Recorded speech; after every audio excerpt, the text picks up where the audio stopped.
8.23, public versus private, is another great kind of theoretical part of our playlist talking about classes. You can find this playlist in the description below the like button if you want any more help with it or just want a refresher.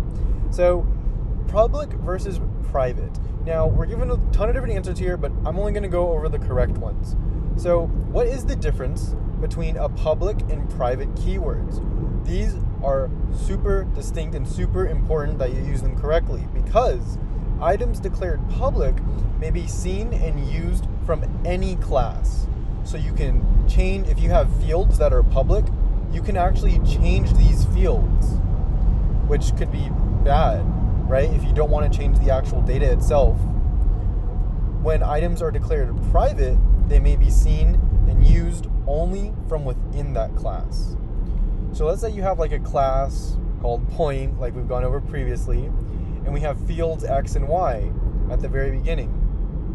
Well, we can't change these fields unless we use a function inside of our class, right? We can't directly access the fields, and that's great for security. That's what we want. That's what private is used for.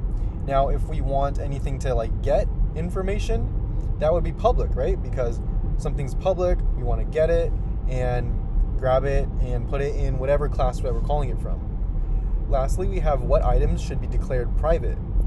Objects, fields should be declared private, right? We kind of just discussed this, and this provides encapsulation so that external code can't make unwanted direct modifications to the field's values. So those are the two answers. As always, if you have any questions, let me know. And that's how we would do this practice it.